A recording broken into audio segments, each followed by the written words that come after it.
Good morning and welcome to episode 37 of Hard Factor. It is Tuesday, June 24th, 2025. Thank you for cheating on the news with us. 80-ish% accuracy guaranteed on this podcast. Patreon.com/Hard Factor if you need more Hard Factor. Today, Mark has got more on the situation that's brewing for us. We're in a war. Wait, maybe we're not. Maybe no one is. We don't know. Wait, I have the answers. Fantastic. What a Monday. Yeah, a lot going on out there in the Middle East and the Oval Office and whatnot. We'll find out. And then I'm on deck. I got some news out of China for everybody. Must know news out of China. It's just one of the most important stories of the year. For animal lovers, and then are they putting the wombs? Are they putting the wombs back in the Uyghurs? No, they haven't decided to do that yet. I don't think. But oh no, they are. They're taking action, just like they did with the Uyghurs. They're taking action. You'll see. And Wes, you're in the hole. What do you got? I got a reminder for everyone that it could be worse. With a nice "Which One's Worse" segment coming at you. Oh hell yeah! Thank you for bringing that back. It's been I've been ignoring the DMs. My pleasure. My pleasure. Yeah, that's fantastic. It's a weight off my chest. We didn't get rid of that clip, did we? Oh, perfect. Nope, I see it there, ready to go. And then Pat, what you got in the caboose today? Oh, I got a preview of big, bald, bad Bezos' wedding. Oh, is it on the yacht? You'll find out. You'll hear. Shit. Giving you all the deets. That's an event. Real pop culture seg at the end of the show. Oh hell yeah. So. Yeah, I've seen a few of those headlines, so I'm excited to get to that one. And how low is that dress going to be? You know what I mean? Low cut, baby girl. Sanchez. She's gonna need nice a few cleavage buttresses that way. or something, whatever, you know. You have to buttress that bust or whatever. Crowd, an even lower dress after the wedding too, which is going to be great. The crowd's going to have a lot of busts in it too, so it's going to be a busty affair. A lot of busty custies there. A lot of customers with busty custies. Are they holding the event inside or cleavage?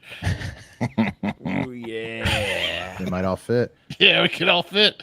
Yeah. I'd like to be a seat at that wedding, you know what I mean? Yeah. A lot of happy chairs. Just plop her down right there on me.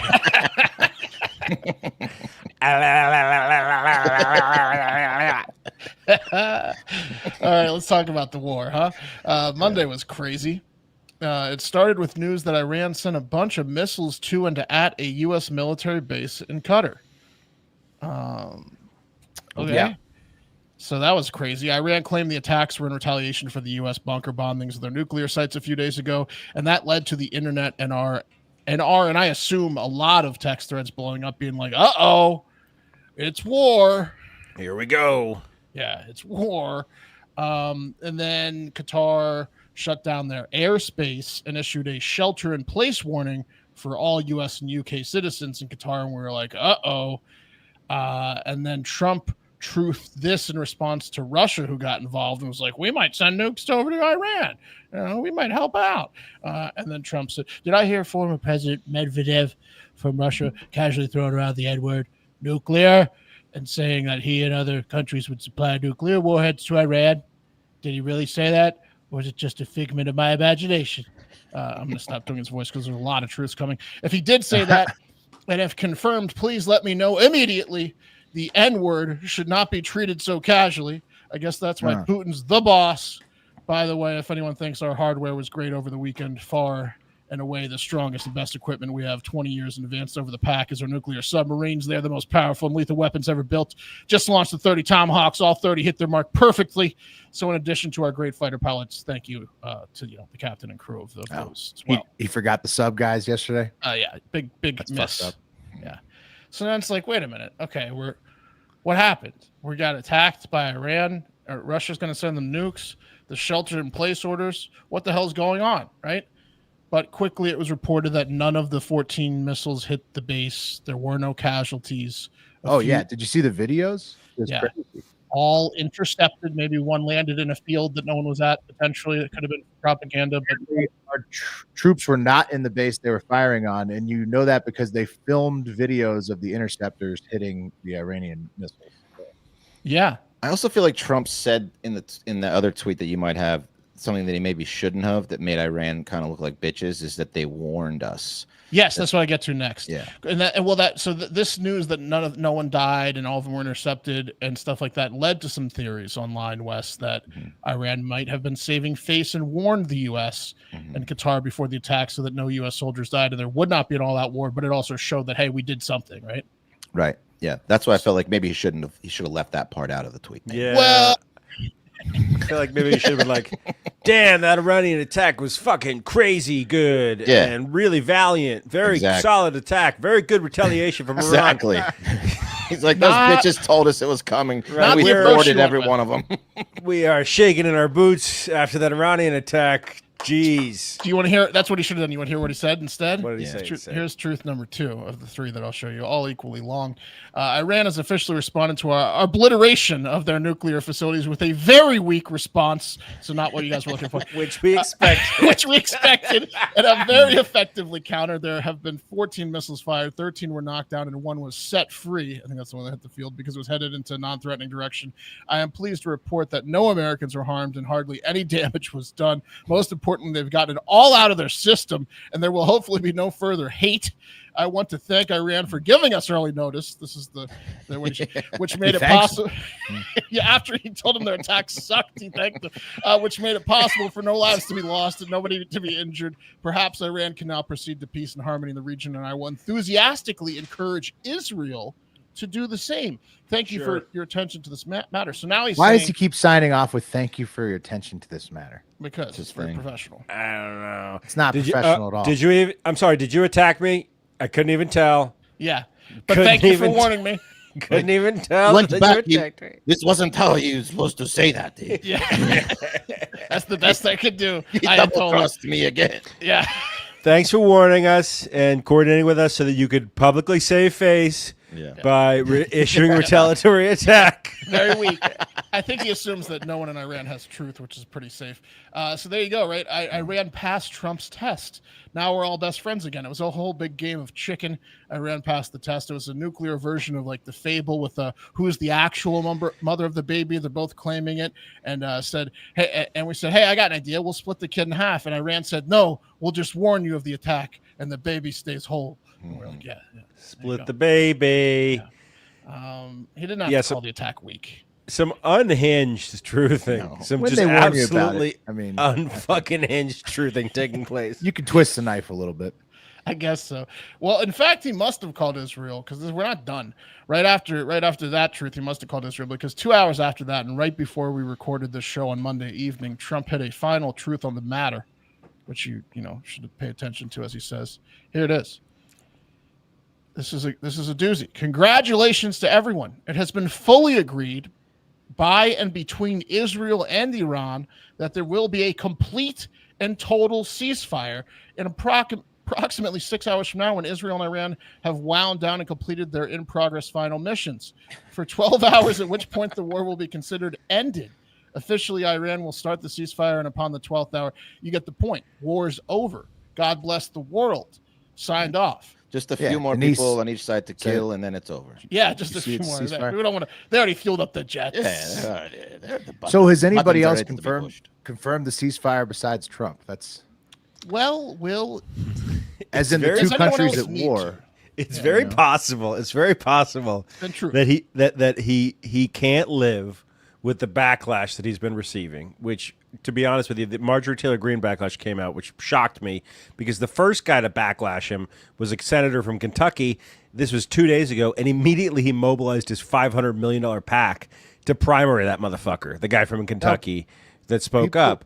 There's a lot of people on the right that are pissed about the. I was saying 2 days ago. The only senator that publicly defied him and criticized him was this guy from Kentucky. Now more coming out. But my point is, immediately he said he's gonna primary him. But my point is, it's possible he can't in his head deal with both what he did and the backlash, so he's dropping that truth right there, which is like the ceasefire is coming. He can handle what he did, that's for sure. I mean, give Monday the Oscar. It was like a 8-hour film, like that Ben Affleck Cold Yeah, War but it's film, not or over, Dances right? with Wolves. Because well, doesn't Trump's listen, Will, I truth guess feel like you completely want me to read the full meaningless? last truth? I cut it short, but it was pretty clear. Feels like bullshit. I mean, it Well, feels it's just like nobody else has confirmed that. It's just him saying. Well, I saw one. This was like literally at the time of recording, so like 7 p.m. Eastern.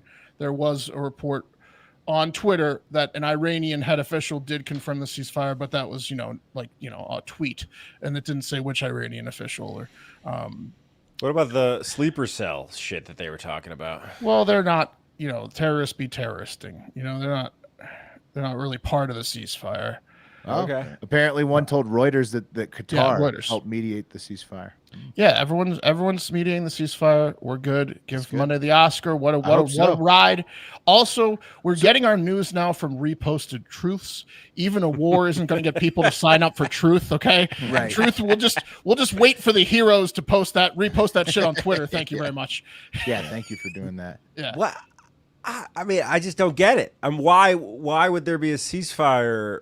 Because Trump Because threatened Iran their got asses, fucking right? drilled. And, Iran got fucking spanked by those bombs, bro. it seems like they got I was seeing reports this morning of like satellite imagery, people being like, maybe they didn't smoke them that bad, and then to ceasefire like immediately afterwards. Yeah, no, they got fucking smoked by those fucking. The U.S. was There's like, an issue, though. yeah. You guys, Yeah. I'll tell you what. I know we did the whole only we have these missiles that can destroy things 30,000 under feet, and they're very impressive and probably scared the shit out of you. But why don't you guys do a bullshit thing with your crappy missiles that we'll make fun of, and then it'll be over. But there's an issue: is they don't know where That the was the uranium went. That was the deal. They moved the uranium. Well, Pat, there might be a lot of things to come. Like secretly, the Iranians might continue to start building nuclear weapons, and Russia might send them some. But that's down the road. Today, it's a ceasefire. Okay, I got it. Yeah, doesn't feel over at all. It's not over, but it's yeah. over sort of for now. Hopefully things cool In down. the next Right, 6 which is hours, good it'll be over. news, because it started off Yeah. with we're going to war, and it's better than the It'll start. be over by breakfast. Yeah, this will be over by breakfast. I mean, the thing is, it's a lot like Afghanistan. You don't want to go into an actual ground invasion of Iran. You just never, No. you really never win, or it would take forever. It would just be mountains bullshit. It would there? be stupid. Come on. Waste of money. Anyways, All right. Senator. So Mullen we're said done they with the didn't regime change, right? It's the move MEGA it. is not like we're not doing the MEGA anymore. Is that? well, not right now. Not if they do the whole ceasefire, but Because I think that's what but if people they- are really pissed about the regime change, and that would require a full scale invasion. look, of that the was country. part of the threat. That was part of the game. Okay, MEGA was a big part of the game. That helped lead to the ceasefire. Hopefully so. Hopefully, that's all behind us now. So everyone's reporting ceasefire now. Trump announces ceasefire. Trump reporting ceasefire. Trump There you go. says there's a ceasefire. So if there's not a ceasefire, this is going to look double bad. Well, you know what'll happen? A second false claim of a ceasefire. That's right. For sure. Another Don't look 2-week over warning. there. Well, this is exactly what happened Nothing with to see Ukraine there. and Russia. Remember Ukraine and Russia? There was like 16 Oh, yeah. ceasefires, and now Well, the look, war is just still raging. It's a lot more optimistic than it started. Is all I'm saying. It Yeah, was for sure. Wild day. He called it Wild the 12-day war. Yeah. 12 He hours. named the war. That's the other thing. He named the war. Like he said exact hours of when each person would stop their Yeah. missions. Yeah. The war should be called this, the 12-day war. Yeah. There you go. Printed, always stamp They it, always name it something. trademark it. Right. Yeah, but he wanted to name it. Is my point. Yeah. Can we name their week attack? It's not going to be Midnight Hammer. Right. Right. 1 a.m. nudge. Operation Broken Screwdriver. Operation Yeah, I mean, Angel Reese. They missed everything. You up? the Are Angel you Reese awake? memes of Iran are great. Yeah. I mean, it's never been a better synergy for an athlete and a country. Oh, there was a fourth tweet. He also said, "Prayers up to Halliburton." Yeah. Right. Good point. Yeah, Because that was the tough. Thunder did win the NBA Finals. Oh man, but he tore his Halliburton Achilles. Tore his Achilles in the first quarter, like the first couple minutes of the game, really cheapened the game. Yeah. But congrats to the Thunder. Yeah. They won it fair and square. Okay, let's move on to red pandas. You guys aware of what The a red cutest panda pandas is? ever. Yeah. Well, not Yeah. really a panda, right? Not a not a bear, Well, not a bear. More like it's like Asia's classier, marsupial. cleaner, much prettier version of the American trash panda, aka raccoons. Right. Okay, so it's Cuter. a red panda is basically a trash panda, except from the Himalayas. Okay, so longer tail, more luxurious coat. Oh, look at You know, that. yeah, just hanging Can out. you having fun. kidnap It's like one a and fox, raise it? kind of. Yeah. You can, Mark, and that's what this story is kind of Ooh. about. And the thing that separates them from the American trash panda or the raccoon is that they're very chill, relaxed. Not as infested with rabies as raccoons tend to be. And so, yeah, Mark, they make great targets for kidnapping and bringing to your house. But in general, that's what makes red pandas so great. They're very cute, very docile, very relaxed. And that's why the Chinese hotel in the city of Chongqing, the Leihe Lidu Liangjiang Holiday Hotel, they've been offering red panda wake-up calls as part of their Red Panda Experience vacation package for years. Okay. And what that entails is that nature freaks from all over the world order tickets to go to the Leihe Lidu Lianjiang Holiday Hotel, and then they get woken up, a wake-up call from one of the 4 resident red pandas that work at this hotel. And so see them there. I guess maybe there's 5 in that picture, but they got some red panda employees basically. That's amazing. I mean, that's an amenity that really only they have. No, only them. Yeah. And check out this British couple. I'm not going to play the sound because they're just like, oh, look at its hair, isn't it? And then, he's like, oh, what's his name? It's Chi-Chu. And then that was good, huh? It looks pretty fun, right? I mean, you guys would like to be woken up by a red panda. You'd pay for that experience, right? Yeah, absolutely. If you were in the neighborhood, if you were in the Chongqing neighborhood, the Chongqing neighborhood. I was in Chongqing, yeah. The Chongqing. Yeah, does look fun. Wrong. It's not fun at all. It's animal abuse, okay? And even though it looked like those red pandas were having a great time eating their healthy snacks out of the palms of very calm visitors, no, that it's not chill. It's not fun at all, according to the local forestry bureau of Chongqing. They have called on the hotel to cease and desist with the red panda room calls and have allegedly dispatched a unit to conduct an on-site raid of the hotel if the hotel does not comply with their demands to fire all of their red panda employees. So to anyone who wanted to get woken up by a red panda anytime in your life, these cute little guys, look at this guy waving hello to you. I mean, ship has sailed. It's illegal now. Thanks we to just Chunk made up Queen. with PETA recently. Yeah. Do we have to bring Rachel PETA back on to explain this to us? Because I don't get it. She's gonna hate this. I mean, she's gonna be all with the Chinese on this one. Put them back in the cage where they belong. Yeah, what are they gonna do to the red pandas? Not gonna release them. They're too reliant on those fucking apples now. Right. No, they give them back to a zoo. What happened is this: the hotel basically. Some zoo was probably had too many red pandas at some point, and the hotel was like, "We'll take them off your hands," and then they created the red panda experience. I don't think the zoo's better. Some marketing genius. I got a Reddit post up here from someone that owns a red panda. Oh shit! Let me hear it. Yeah. So people_penguin says, okay, so red panda keeper here. Red pandas can absolutely cause humans an enormous amount of damage, especially if they've been raised by humans. They tend to be much more aggressive when raised by humans than if they're raised by their parents. They have very sharp retractable claws and a substantial bite force. I like to compare them behaviorally to a slightly larger, more unpredictable domesticated cat. Not going to kill you, but they can put you in a world of hurt if you aren't looking out for yourself. It's a cat with badger claws. Yeah. No, not to mention the heartbreak they cause when they don't greet you when they you go leave. home. Yeah, exactly. Dude, I would love having a red panda. I don't care what the red panda owner there says. They look fun. And this hotel looks amazing, but China says illegal. So sorry, everybody. No more red panda wake-up calls. And speaking of China, a professor in Beijing, this guy right here, he's going viral on YouTube for his predictive history lecture last year that called the Trump-Iran conflict for all kinds of reasons mostly AIPAC, Kushner, and the Saudis. It was a pretty good call that Trump and Iran would get into a dust up.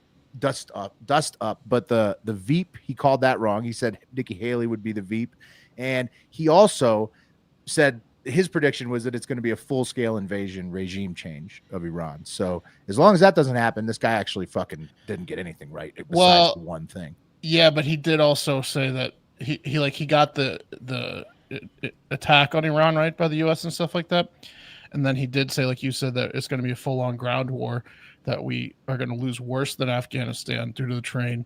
And then he said that it's all coordinated between Israel, U.S. and the Saudis, that we're going to fuck up Iran, but we're going to be the muscle on the ground. We're going to lose that war on the ground, go bankrupt because we default on our payments for all the weapons we had to pay for and everything, and lose the war, go bankrupt. That will start a civil war in the U.S., which will be won by only 1,000 special troops that will overthrow the government and give all of our assets to Israel, who planned this entire thing. So it gets a little anti-Semitic towards the middle. Yeah. And in the end, the Jews steal it all. That's what he had. It's a real what kind of class is this? It's a real shocker that you'd learn something like that in Beijing, right? Yeah.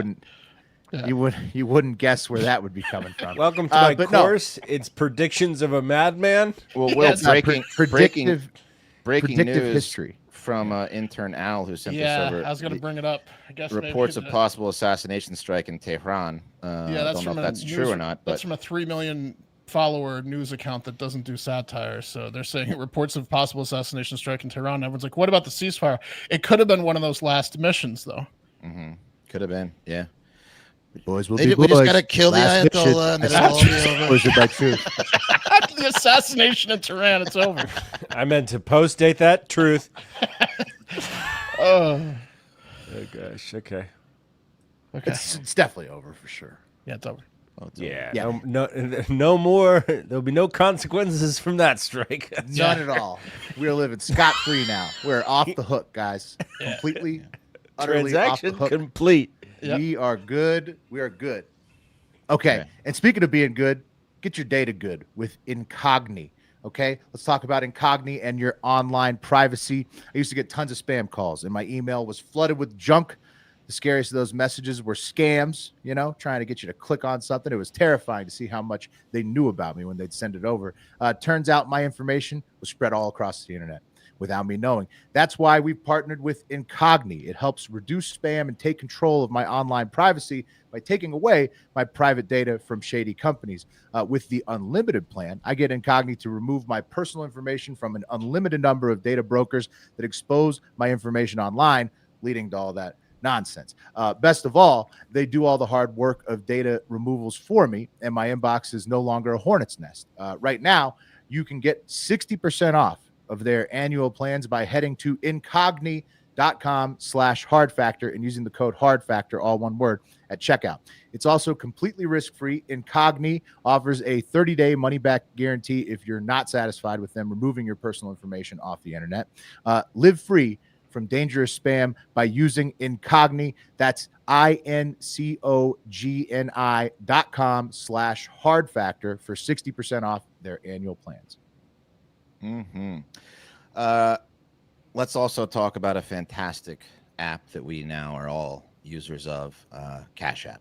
Okay. Yeah. I don't know about you, but when you go out to lunch with some buddies, the bill comes, it's kind of a hassle. It's like, maybe I'll get you next time. Oh, you get it this time, I'll get next. No. Enough of that. Everyone with Cash App can now send money to each other, and you don't have to worry about what's going on, who's paying, who's not paying. It's all taken care of right in the app, and you get your money fast, and it's secure. You don't have to worry about sending it to the wrong person. Cash App has your back, and you can send money fast. If you're about to send money to a sketchy account, a scam warning pops up, and it'll tell you, hey, you might not want to send money to that account because they're trying to scam you. That's pretty good. That'll make you feel secure. I use it for the lottery pool in our Discord. It works like a charm. I also have the Cash App card, which is amazing. You can customize one of those bad boys online, give it to your kid when they're going on a field trip, so you don't have to worry about giving them cash to lose. You can know what they're spending their money on. It is amazing. You guys like Cash App, right? Love it. Absolutely love it. Yeah, you get your money fast. It's the best Cash App, pun intended, out there. So for a limited time only, new Cash App users can use our exclusive code to earn some additional cash. For real, there's no catch.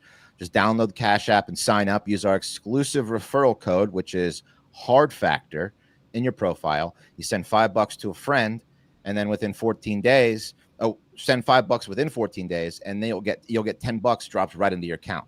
That's free money. Terms do apply. That's money. That's Cash App. So sign up now. It is the best. Get in there. All right, guys. One last update. This is kind of groundbreaking too. Yeah. Fox News is running with everyone's agreed to the ceasefire, or at least Iran has, and CNN is running with that's complete bullshit. So that's shocking. Great. Wait, that's completely. They have right now. Fox and CNN have completely conflicting headlines about the ceasefire. Yes. Incredible, dude. What a time to be alive. Yeah. Ceasefire. What a day. Monday was wild. Yeah, and guys, we're all It's ridiculous. Just absolutely ridiculous. Yeah, turn on the news to see what's going on. And with all the turmoil in the world, the death, the war, my power going out for an agonizing 15 minutes today in this heat. God. Oy vey. I thought I would remind most of us that it could be worse and be thankful for our own blessings amongst the despair and heartbreak of others, you know. So today I want to do a which one's worse that will remind all of us, especially in this podcast, to enjoy life because it could be much, much worse. Worse.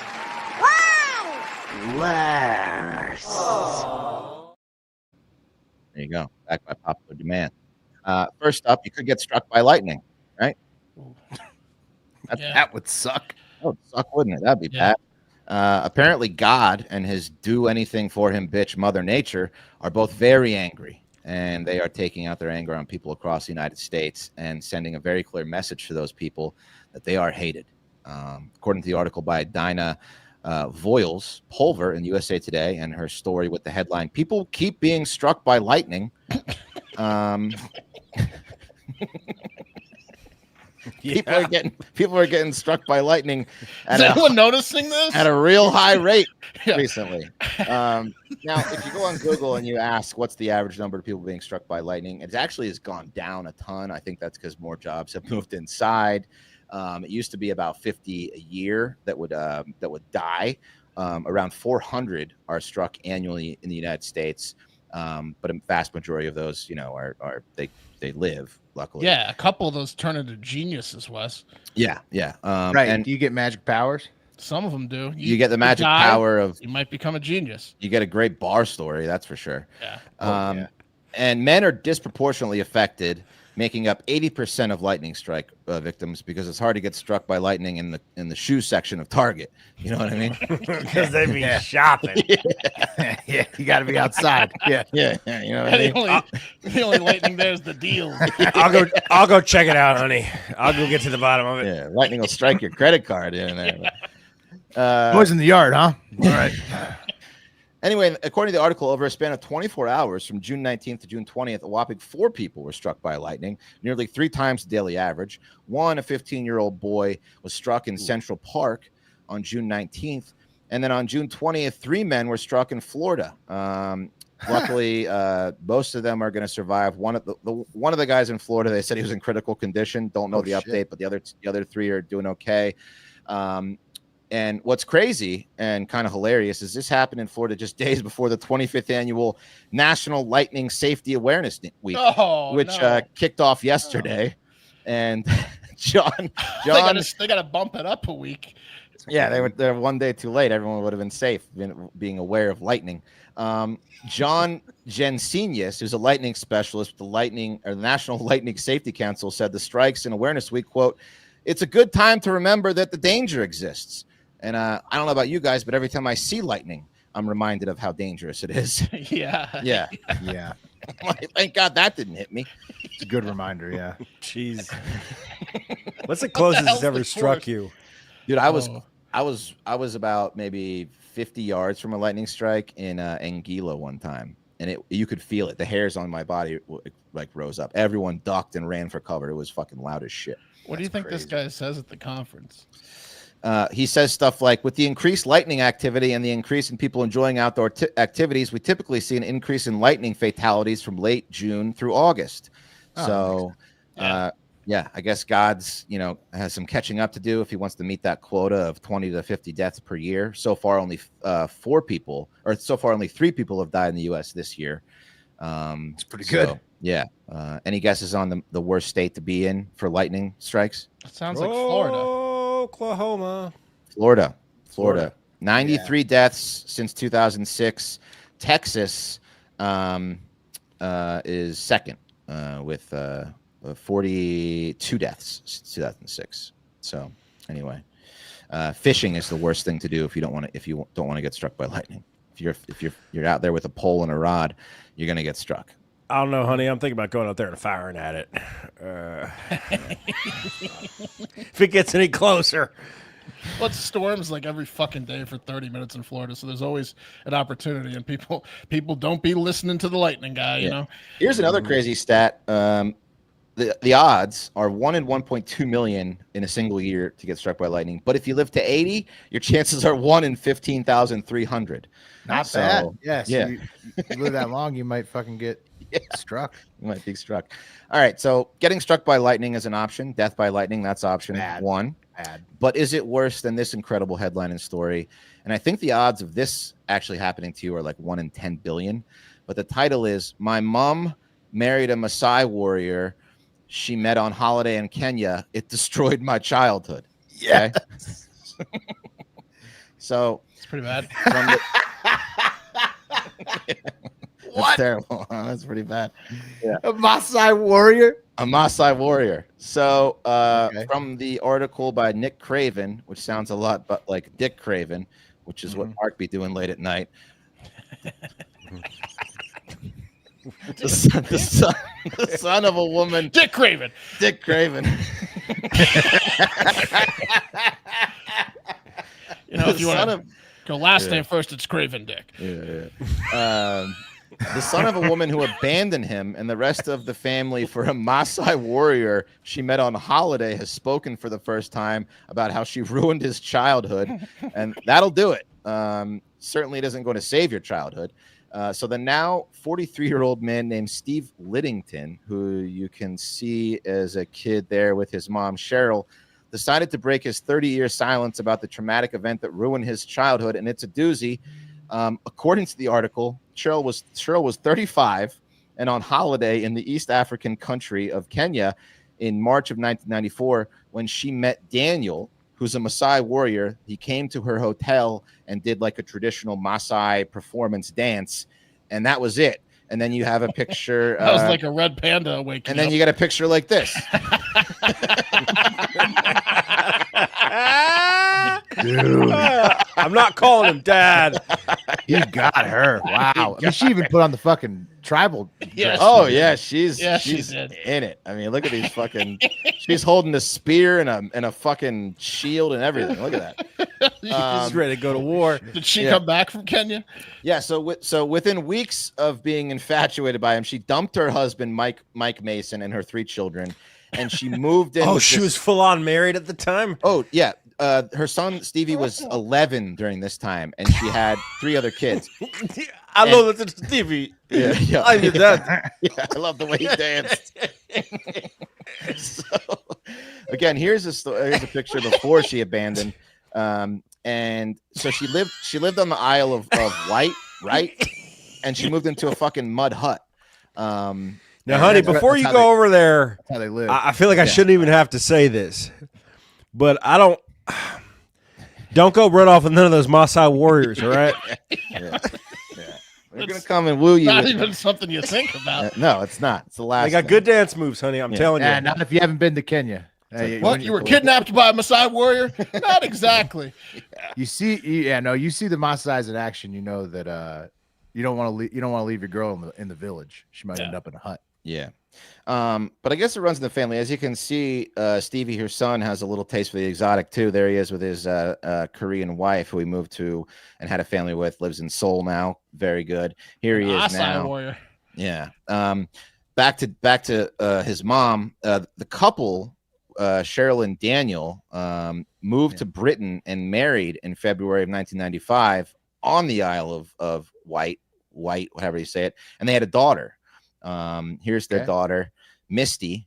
But unfortunately, not Maasai warrior motherfucker. He's just a normal guy now, huh? Well, look, yeah. Oh, he's a schlub now. Yeah, he likes air conditioning now. Yeah, well, he lives in the UK he's a British guy. Yeah. Now the article, Manchester United and shit. No, he literally works for a grocery store on the Isle of Wight. And here's a picture of them now. Oh no! Opposite sides. He's so bored with her. Oh no! Well, she said they became a miserable sod once they moved to the UK. And this is fucked up. Stevie was 11 when his mom went on that faithful African vacation and got the call from Kenya being like, yeah, I'm not coming back. I'm marrying a Maasai warrior. And before that, he had been through hell. He said that his biological dad left his mom when he was 5, and he had to go live in foster care for a while. She had a mental breakdown, put a knife to her neck in front of him. Then Stevie thought things were finally coming around for him when his mom's second husband, Mike Mason, came into their lives. Stevie said that he was a good man who gave us stability and a home, but then he got left in the dust for a Maasai warrior, and it all went to shit again. Jeez. Yeah. Stevie. So which one's worse? Okay. He said, I saw Mike, who never drank, paralytic on the floor with grief after the call from Kenya. And I mean, that's a natural reaction. You head right to the bottle when you get a call from Kenya like that. One of the jumping guys. Do you think this had anything to do with the Air Up There coming out in 1994? Oh, maybe. Maybe. Mm-hmm. Maybe. Great movie. Anyway, they don't talk anymore. I guess this all came out because Cheryl recently got an article written about her like a week ago or something saying that the family is intact. But Stevie said that's bullshit. He hasn't talked to her in 10 years. But he does keep up with Misty, who is the oldest daughter. And Daniel also keeps up with Misty. But everyone hates the mom, apparently. So the mom is just I mean, all over the place. Wow. Yeah. So, I have to ask you guys.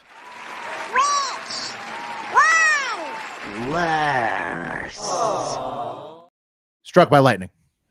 Struck by lightning. Sounds like Steven got struck by lightning a few times. That's right. Story. I mean, it depends who you're talking about. He's got a new Maasai warrior friend out of it. Oh. Yeah. Probably struck by lightning, but Steven had a rough go in that story. Yeah, it's not often your stepdad has like a shield and a fucking weapon. But if you what if you survived the lightning strike versus your mom abandoning you for a Maasai warrior? Probably the mom warrior. ruining the family dynamics is worse if you survive the lightning strike with no permanent damage.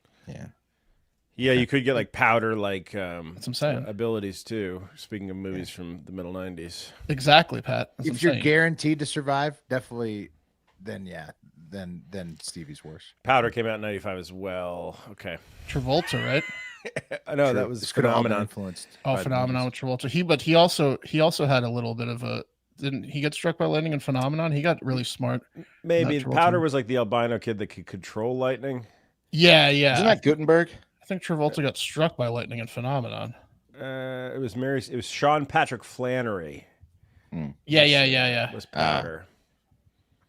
Okay. Cool. Do you guys want to hear about Bezos' wedding real quick? We could save it to tomorrow. Let's save it.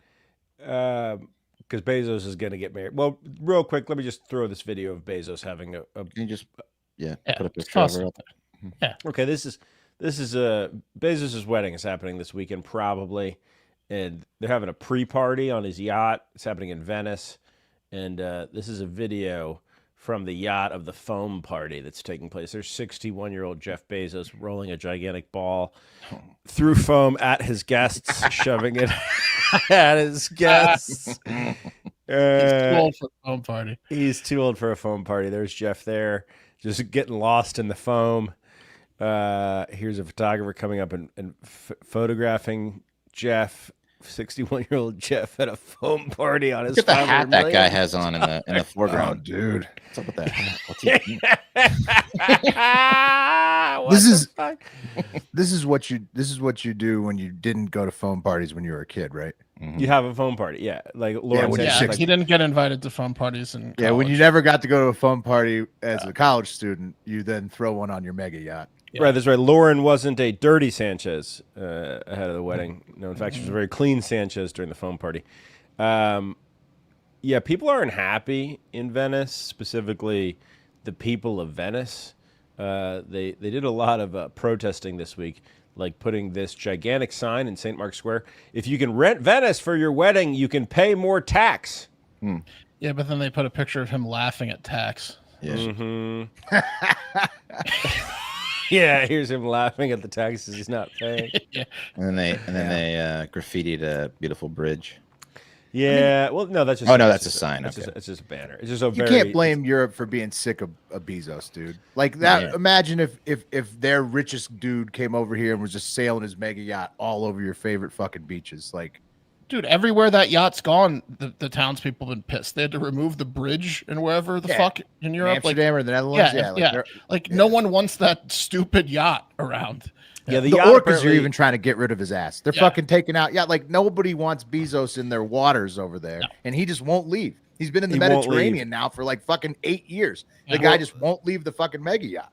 They're having a lot of parties. Will they have the foam party? There's a pajama party that's taking place ahead of the wedding, and then there's a third party with a yet unnamed theme. I'm guessing highlighter, maybe toga.